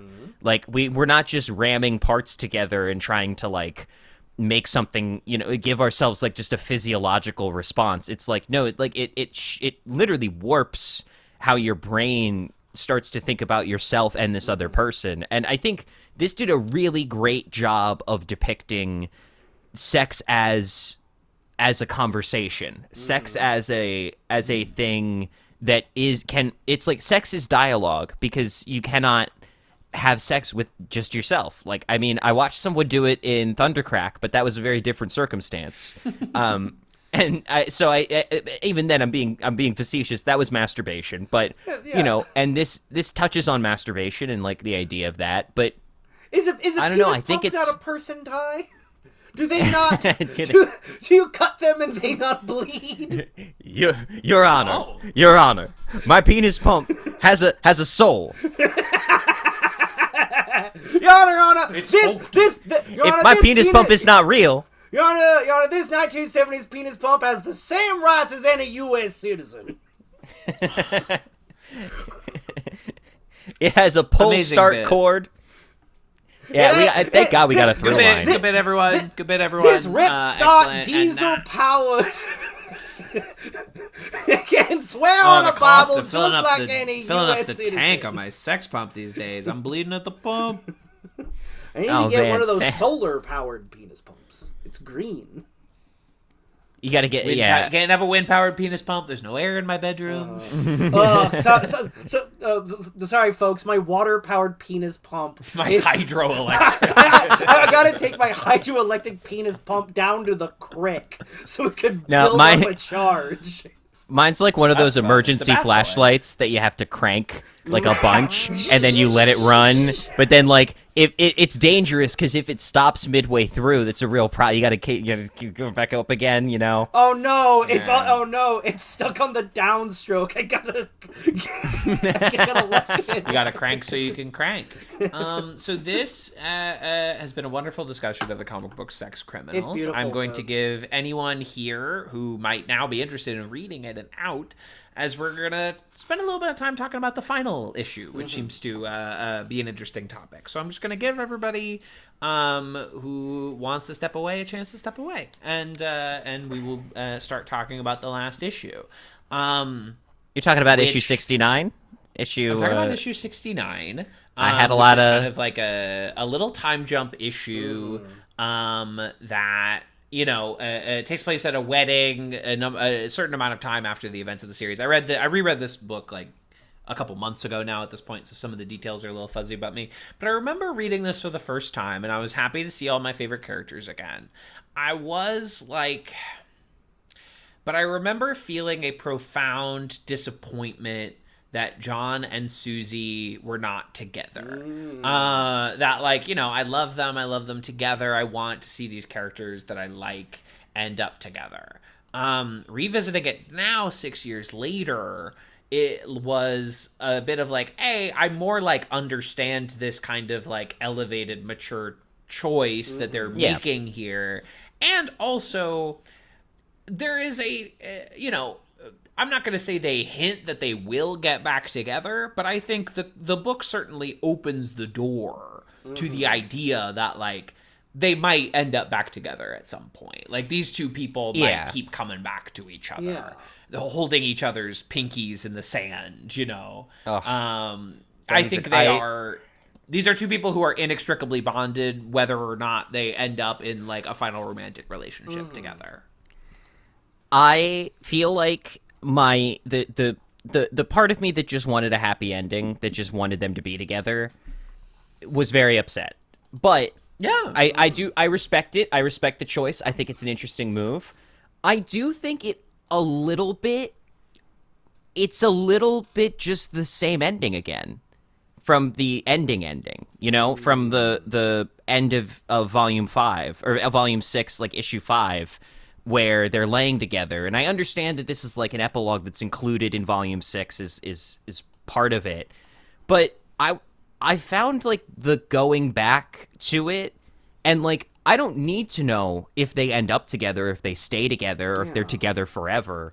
But I felt like getting an answer to me artistically didn't mesh with the whole, like, really truly beautiful final issue of this run. Like, I mean the final issue where she is where Susie is like unstuck in time and she's experiencing everything again, and like John like destroys the house and goes to jail, and like all of that stuff I found so tremendously emotional and like wrought with like this. Yes, it is for a thing that's all about time and people and how we choose to spend our time with who. Yeah. I found the moment where, like, right at the end where you feel like she's finally gonna say I love you and she just says hold on, as I'm like, that to me is the perfect ambiguous. It doesn't matter if they're together a year from now. It doesn't matter. What matters is this moment right here. I felt a little bit like getting an answer as to if they end up after that moment took a little bit away from that moment. But also, I'm an adult. I can be like, okay, yeah, it's like, but it also just feels a little bit like they kind of get to the same place again. It feels like it ends on virtually the same note as the last issue, and I don't really think we needed that. Personally, was my feelings. Issue 69. It's. I don't want to... It feels almost editor mandated in that, like, we got to see all our favorites off. Like, we got to see everyone back. We have to, say farewell as it ends into the sunset. It does, like, in a way that it feels a little more... Just sort of that is a less artistically audacious ending. Like, ending it, ending, like, issue 30 ending with, a complete unsticking in time. We are just... Yeah. Like, the way Grant Morrison describes reading comics is being in the fifth dimension, in that you could see... No, I'll get to this. I know, it's such a Grant Morrison thing to say, but that's why we love him. Is that you can see all the moments in time at once on a page, and all in sequence in a book. And issue 30 draws from that, in that and then scrambles it, in that we see everything out of sequence and then kind of filtered back into sequence, kind of. But we are ultimately seeing it from the fifth dimensional view of all of these moments, and put in a not sequential order, but a narratively significant one. Issue 69 is not not as interesting to end it when it's scrambled. Is a narrative dismount that I do understand why it's put in, because we're back to normal. Time has and in a way that and I do think it does kind of honor the way the whole comics worked, in that time stops. We in the end we finally just break it, we scramble it, but it doesn't stay stopped. It doesn't stay scrambled. Time inevitably moves on. The panels go back into order. The refractory period ends. Crimes it's almost are it's a little bit like followed by punishment. There are consequences to actions. We can try to escape them. We can try to prevent them. But they always come due one way or another. Sorry, if your soulmate goes to jail to take the fall for the crimes you two committed together, it would feel dishonest to follow that with the relationship picking up where it started and everything being okay. Because this comic hasn't been that schmaltzy, hasn't been that, like, kind of hacky. It's not saccharine. Yeah, it's not overly sweet, while still being honest to act like that wouldn't ruin things. Things did get... Time and the relationship did get scrambled. Now, things have been right again. Maybe this will get right again. Or not. It does remind me a little bit of one of my favorite pieces of media ever is the finale of The Leftovers, the HBO show. Have either of you guys seen that? Nope. Okay, no spoilers then, but there is a wonderful sort of, like, notion that the characters in that finale are like, yeah, that was kind of crazy how life or death all that seemed, because, like, life did just kind of keep on going. And I always do like that sort of like, yeah, that was crazy. The whole sex cop and like, we like that building exploded. It's like, man, that's crazy that all that happened. But like, I guess we're here at the wedding, like a couple years later, sort of thing. Gotta introduce my new boyfriend to my mom. Gotta happen. Yeah. The mom is fun. I like the Love mom. The mom's really fun. We didn't talk on her at all, but the No, hypersexual. But I think the way introducing like the quiet as a place of catharsis, where the first time it's used is to just yell at your mom. Right, yeah. And just get all your feelings out, all the pent up feelings. I think that's really, really well done. It's really well done. I think a lot of great stories end with something of a return to the beginning, but realizing that you can't exist the way that you did before all this happened. And I think that's kind of what happens here. Yep. And I think, again, I when I'm a reader, I'm like, well, I want the happy ending. I want them to end up together. But, appreciating a piece of art and like what it's trying to say, it lends a different light on it, I suppose.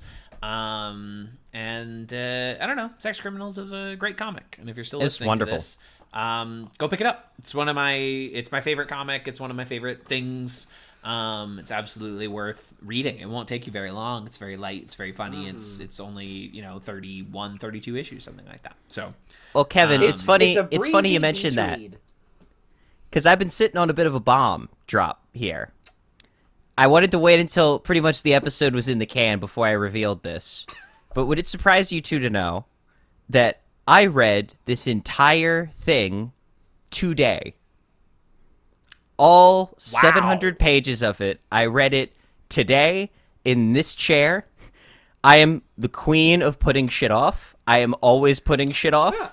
And I woke up this morning and I said I can put it off no longer. And I read the entirety of Sex Criminals in one day. I believe that. What a shattering thing. That's interesting because I did tell you about it in December. I know you did. You've had 5 months. And I had every intention. To your credit, you did it. You did do it. You turned in the paper on time. You waited until the day of the test, but you did. I wasn't even sure if I should say that because I didn't want you to think that I didn't get a full experience with it. But I am one to binge something in a small amount of time. And I feel like, I have Sex Criminals coming out of my eyes and ears at this point. Like, this has been, like, I woke up at... Swollen with it. I started at 11 a.m. today, and I finished at 6:30. Okay. I finished the final issue. That's about a volume an hour. That's a pretty... actually, I don't know. I think it's actually a very reasonable rate if you're going to power through them. It was reasonable. It was more just, like... At a certain point, like, there was no option to do anything else at any point in the day. It was like I knew my day was reading Sex Criminals. I'm honestly kind of glad I did it that way because it was great. It was fucking... Sounds awesome. I had to go to work. It sucks. I was at work. Yeah, I worked all day. Yeah. This is my job, babe. You guys, so my paycheck, when is that finally going to come for hosting this show? Oh, well, see, you're going to have we work on a Carolyn accounting. We work on an investment program. See, you have shares in Hogz to Slop. Yeah. I better have paid internship. I better have a good amount of shares in Hogz to Slop at this fucking Thundercrack and Max Landis. We pay you in family meal and whatever leftovers you can take home. Honestly, I've had worse. Yeah. We pay you in shift drinks. Much worse perks. Yeah, no. Absolutely. And the Hogz to Slop dental plan is crazy. The Hogz to Slop, I don't even know what HO1 plan. It's great. Yeah. Can you tell I don't work at a job that has any benefits? And I wish you one if that's something that you desire. But hold on. So that's the end of this episode. I guess we'll spin the big wheel to figure out whose turn it is next.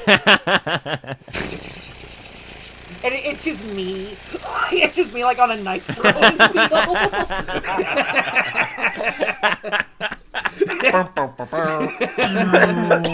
No whammies, no whammies, no whammies, no whammies, and it's just all whammies. Stop. The power of autism was that guy who figured out the no whammies board, who just like memorized it and won so much money on game shows. One of the most powerful autists our country's ever made. He has like, you know, Will Graham Hannibal level like autism. Yeah. Or dangerous. Or the guy Impress who would your luck. hijack subways just to run them. he was the As long as the the subway train runs on the time, I don't subway care. bandit who would hijack subways to run them on time for free. Awesome. And we threw him in jail for it. That would be cool if I was just like on one of those trains and I didn't know it. You know, I was just like reading my book. They're like the commissioner. Like you have Danny Glover come in as like the police commissioner, and he's kind of like, what's going on here? And they're like, oh, we don't know, sir. The trains, they're running better than they ever have, though. They're like Mayor, he's too powerful. He's ahead of schedule. Mayor Mamdani, we need you to pardon this hero and make him your subway czar.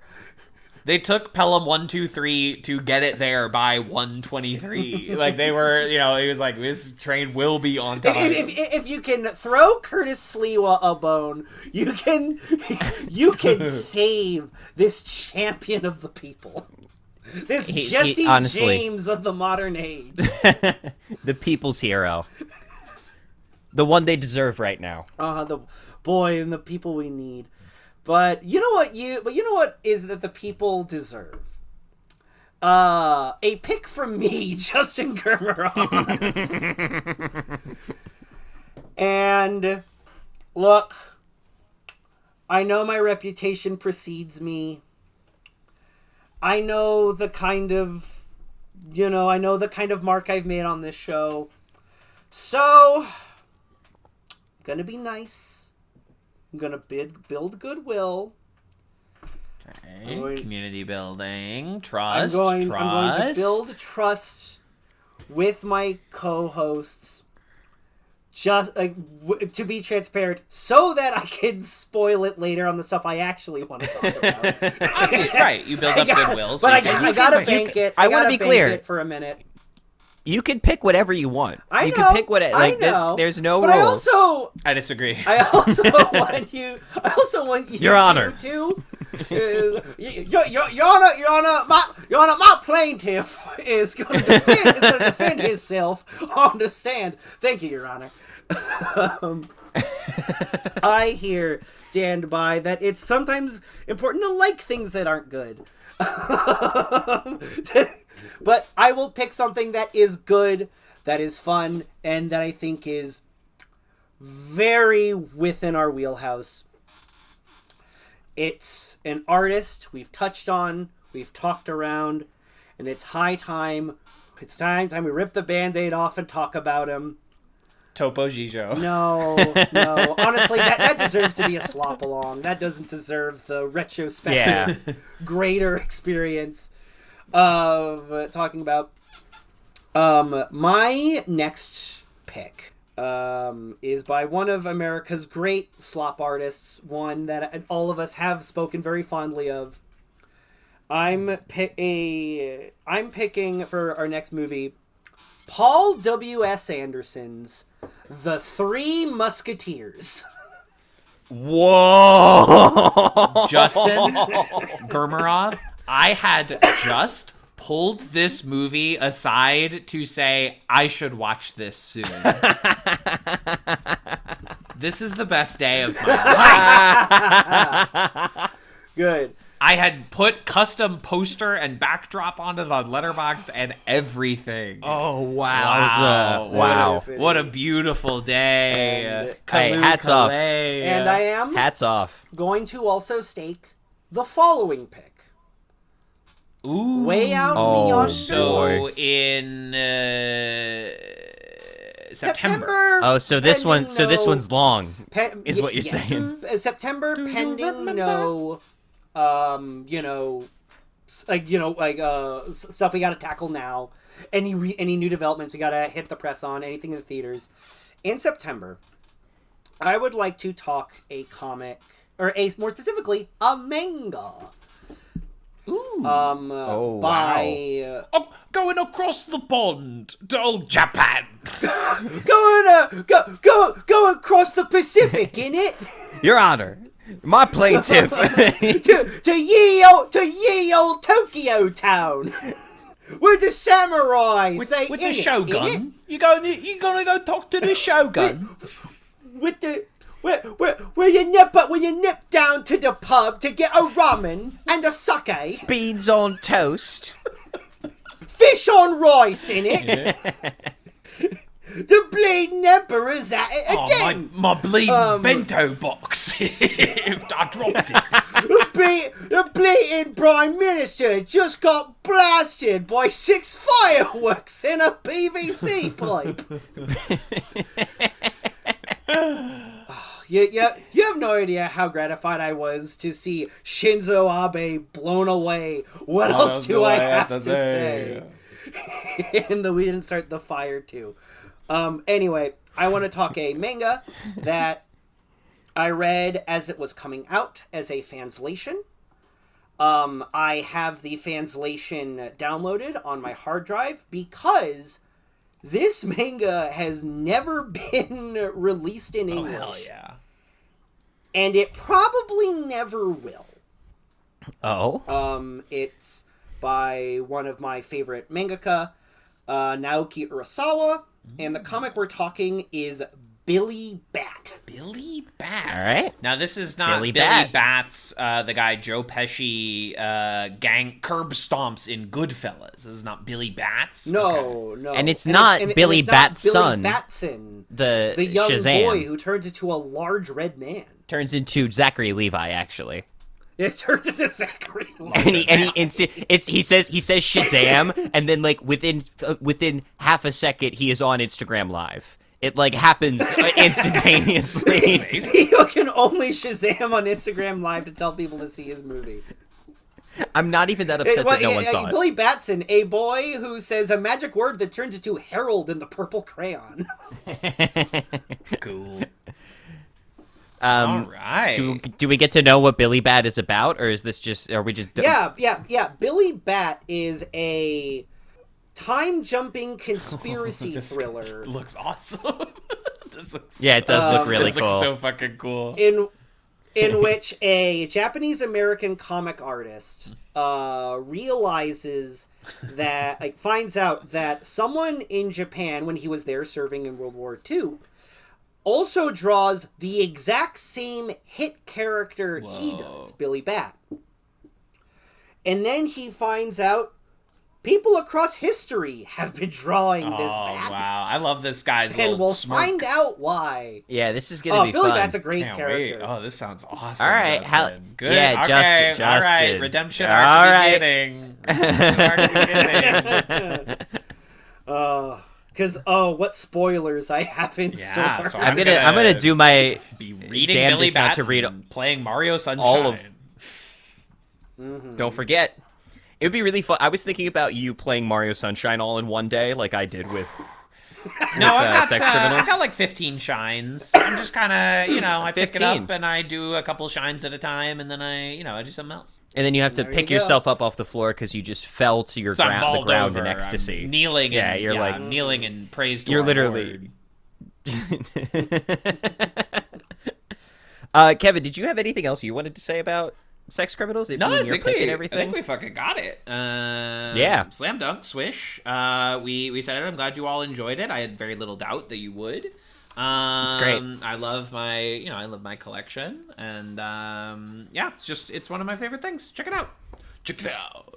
We didn't really mention that the art is gorgeous throughout, It's but there's awesome. not an easy way to it's talk about great. that in a podcast, but cartoony. it's great. It's so layered Yeah, and colorful. I really like it. It's very simple, Oh, but and it's the- expressive. It's the- really, really nice. The lighting in the the lighting in the quiet is so fucking cool. Yeah. the way the wispy, the like streaky lights. I'm really curious to see how they adapt it for the TV. I know. Yeah. The back matter of one of the books, they have a like, here's how we did it, kind of thing. If we did, yeah. it. I mean, this will not be very helpful holding it up to the Discord camera, but this is holding it up. They to have the a like layer by layer, like here's how we did it.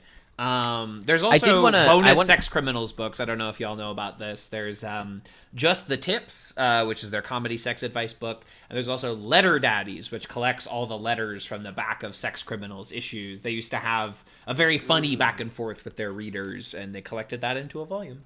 Yeah, I wanted to shout that out if anyone. I did not read those just because they were pretty long, and I figured they didn't play into the plot at all. Most people don't. No, I almost always skip all over them. But you know what? I'm gonna order. I mostly read this in trade, so I didn't get to see most of them. I think I'm gonna order a copy of Letter Daddies.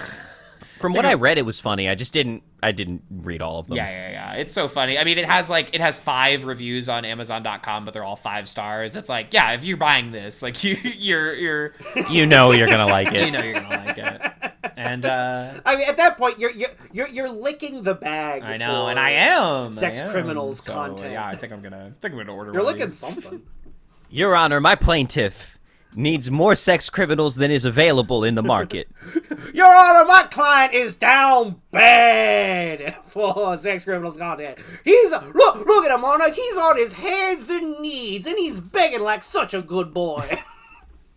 I'm gonna order it from a comic book store called Parnassus Books in Nashville. Shout out Parnassus Books. You're gonna hey guys, hit us up.